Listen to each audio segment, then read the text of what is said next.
It was just one of the coldest weeks in Texas history, hitting temperatures as low as -2 degrees. But despite this, there is about to be fire lit at the Texas UIL State Swimming and Diving Championships this year. We decided we wanted to know more about what it's like to be at the top. So we sat down with 6 of the fastest swimmers in the state, combining for a staggering 9 individual titles. Thank you so much to Mithuun Ramesh of the Real Splash Brothers team for putting this together. But we've got no time to waste, no intro, let's get straight into it. Look, it's a man of the hour. Toast to the gods, pot dog, peace showers. Gold medals on my team. Exchange like trophies, look at how they gleam. I'm Lindsey Hosch. I'm on Highland Park. I'm a junior. What's up? I'm Corby Furrer. I'm 18. I'm a senior at Georgetown High School. Committed to Harvard Swim and Dive class of 25. Hi, I'm Ana Herceg. I am a senior, 17, and I swim for Weiss High School. I'm Tyler Hulet. I'm a senior at the Woodlands High School. Hi, I'm Corbyn Cormack. I'm a senior this year, and I swim for Carroll Dragons. I'm Levi Sandidge. I'm a junior. I swim for Richardson High School, and I'm swimming the 500 free. At state this year, I'm going to swim 100 fly, 100 back, and then the 2 medley relay and the 4 free relay. And my events are the 200 IM, 100 fly, 2 medley relay, and the 4 free. And I'm swimming the 100 fly, 100 breast, and 2 medley and 2 free relays. I'll be swimming the 100 free and the 200 free, which is different than what I normally swim. Relays, we're doing 2 medley and 4 free. I'm swimming the 200 free and the 500 free like I have every year.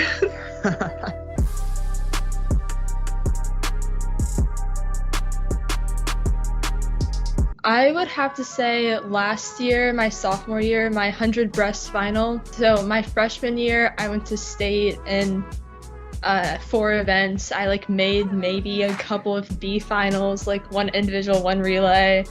And then last year, my 100 breast, I had dropped a lot of time so far that season. I came into the season with a 107 was my best time.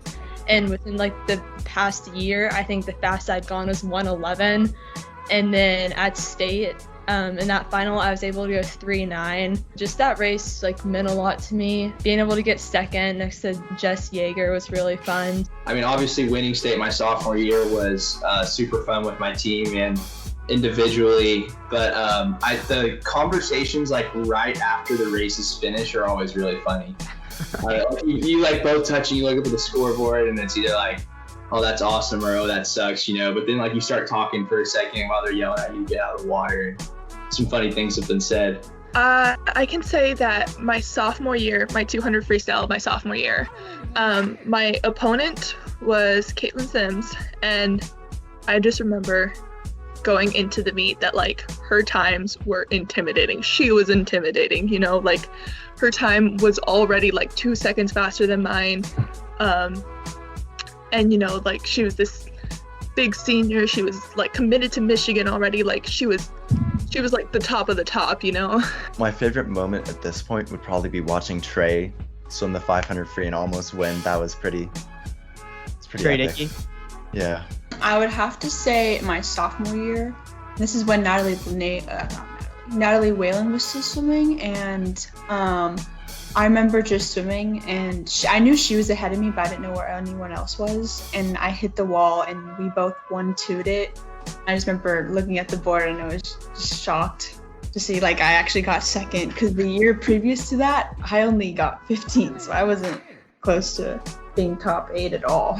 My favorite moment was probably my sophomore year 100 back. I was not seeded to win it going into state, but I swam an awesome race, probably one of my best races, I think, and I came out on top, and that was really exciting to do it as a sophomore. That feeling, I've seen Olympians describe it, where it's the day before the race, the day before they win.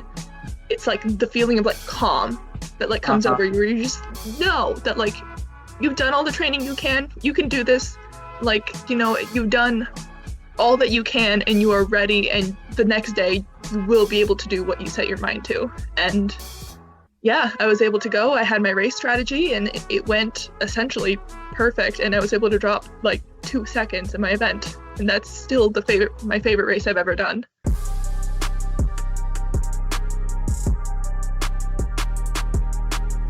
Qualifying this year was obviously a bit different, and just the overall format of the meet is really different than from what we're used to. I think the qualifying procedure was interesting.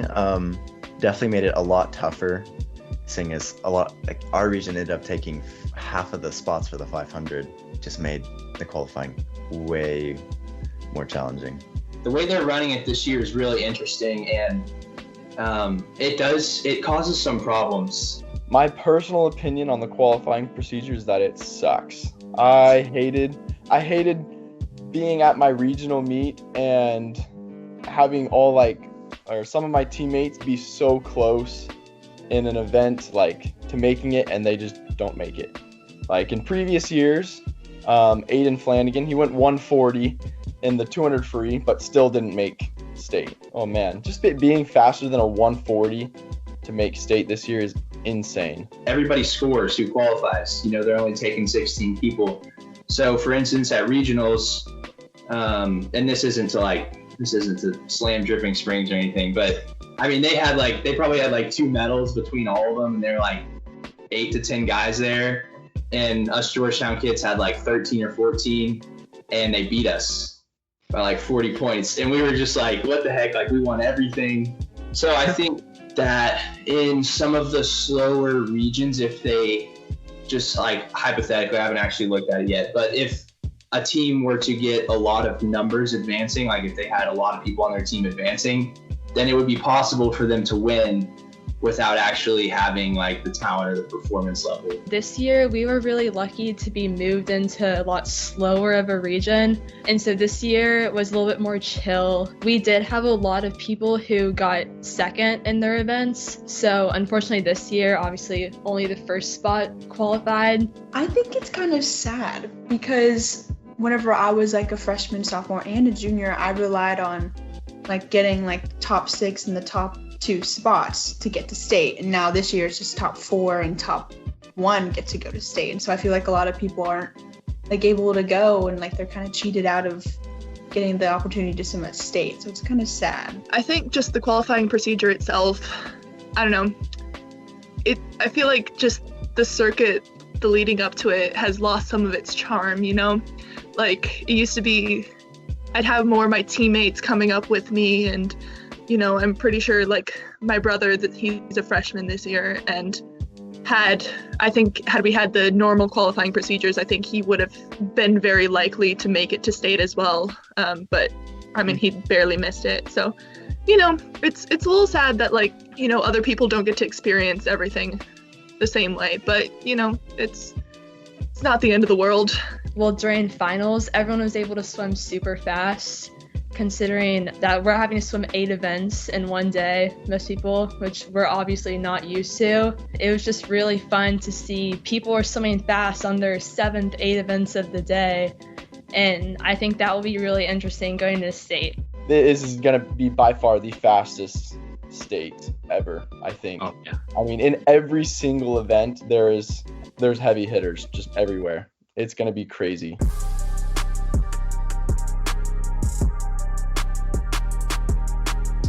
For 5A girls, I'm super excited to watch the 100 free. We've got Sienna Schellinger, who just dropped a 49.9 at regionals, her first time under 50, and her first time under 51. That was a huge drop for her, and I know, she wasn't rested or anything. And then second seed, we've got Campbell Chase, who I'm also friends with, a freshman, dropped a 50 point at regionals. And then I think her name's Brianna Robertson, Georgia commit. I think that would be a really fun race to watch. I think Geo's 2IM versus Antonio Romero might be a pretty good race. Probably the 200 IM. That is going to be a very exciting race. I mean, you have Munzie, who is top seed and has the fastest overall best time.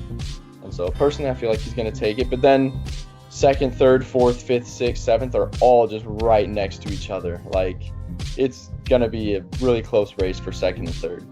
In the 2IM, it's gonna be Zach. These are my teammates: Zach Van, Jeremy, Kelly, and Landon.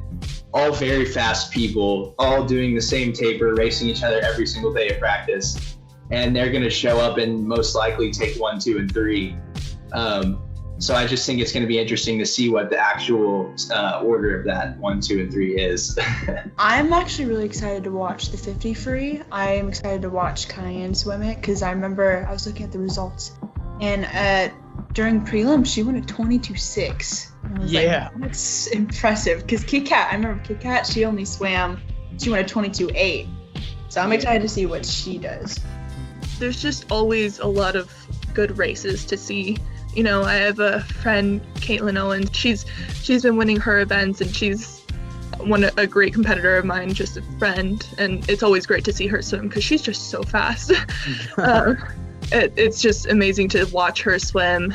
And I mean, there's not going to be the guys to watch this year, which kind of sucks. You know, those are always great events to watch. But I don't think there's any like one specific race that I know is going to be great. But I just know that going to state, you know, it really is the top people in our state.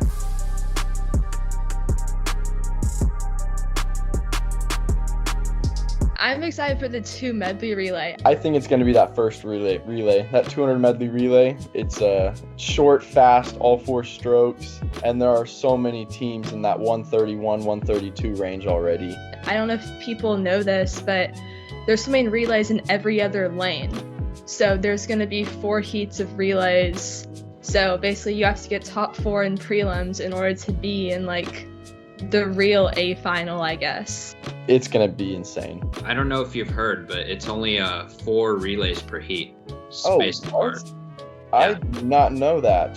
Oh, that sucks. I love racing like right next to my competitors. That's so disappointing. I'm sad now. That kind of ruins like the racing aspect because I mean, even like as you're swimming, you can still see like out of the corner of your eyes, like, where you are in the race. But I mean, if we're separated by another lane, you won't be able to see the person next to you, especially if you're a backstroker. You won't be able to see anything next to you. Honestly, because we're in a different region, it's been harder to judge, like, you know, what are the really good relays. Because last year, the region I was in, I think, was the fastest and the most intense one. I think it's Region 5. And typically watching that, you can tell, like, who's going to come out on top, you know? But this year, I haven't really had the chance to see that because I know the relays that were winning last year, that school, they ended up splitting into 2 different teams, which kind of sucks. They're in my region now, but that's what happens when you split the relays. They're not as powerful as they used to be. I mean, I'm pretty pumped about our 4 free relay. I'm looking forward to the 4 free relay. I guess the 400 free relay. Because the past 3 years, I've always swam the 2 free relay, so this is new. That'll be pretty exciting. The qualifying time was a 3:08, so it's gonna be fast. I remember setting that record when I was a freshman, and I was like, I don't know, I was probably like 45, like 6 or something. And now my best time's 44, but we also have Jeremy, he's probably gonna go 45. Landon probably, I don't know, 6 high. Danny, 5 high, 6 low. So it's gonna be so much fun because I think we're gonna destroy our old record, and it's always awesome to see that happen. For some reason, I always show up way better in relays than I do individually. I think it's probably just like the team aspect of it, but yes, I can split usually significantly faster on a relay than my individual.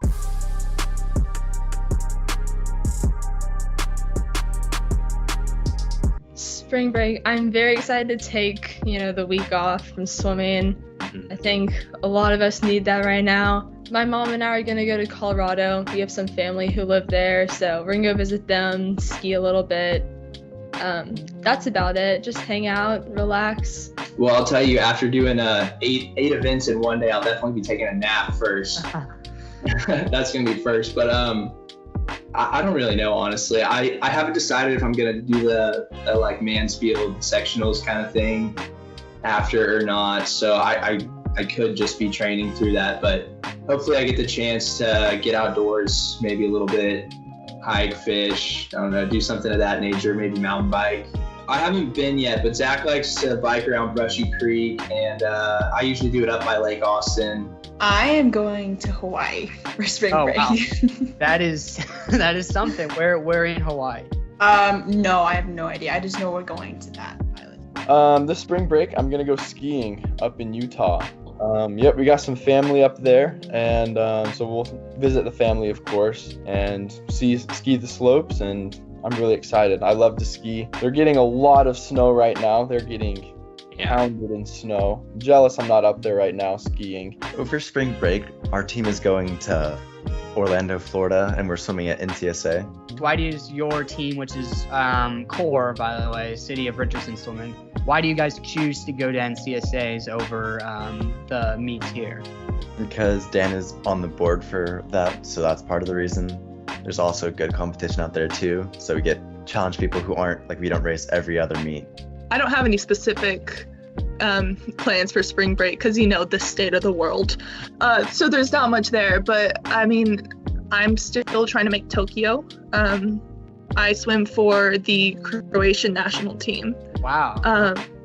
Yeah, so I swim for the Croatian national team. I went to Worlds in South Korea with them.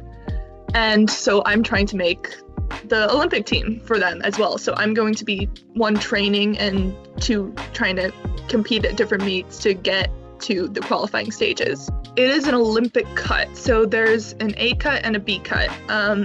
We have 2 boys that have A cuts right now.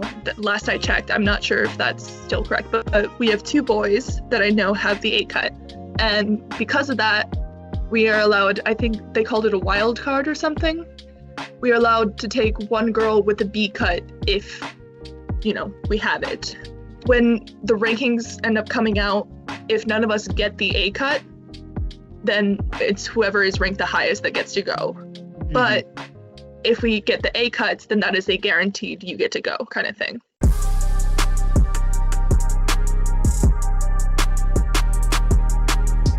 I would tell a younger swimmer to just focus more on the process of swimming and training and learning how to work hard and have fun at a younger age and not put so much pressure on yourself. Swimming should be all about fun. It shouldn't be about always going best times, always meeting expectations. You should really be having fun with it, especially as an age grouper or a younger swimmer. Just have fun with it, enjoy everything. It goes by really fast. And it's going to be hard sometimes, but it's all worth it in the end, so just keep going. You'll swim a lot faster happy. You know, anytime you're kind of feeling down on yourself about your training, or you just think it gets a little overwhelming, sometimes it's better just to step back for a minute, refocus, and then go back in than it is to just, you know, keep pushing yourself into the ground. So many younger swimmers put so much pressure on the numbers on the board when that's all they are.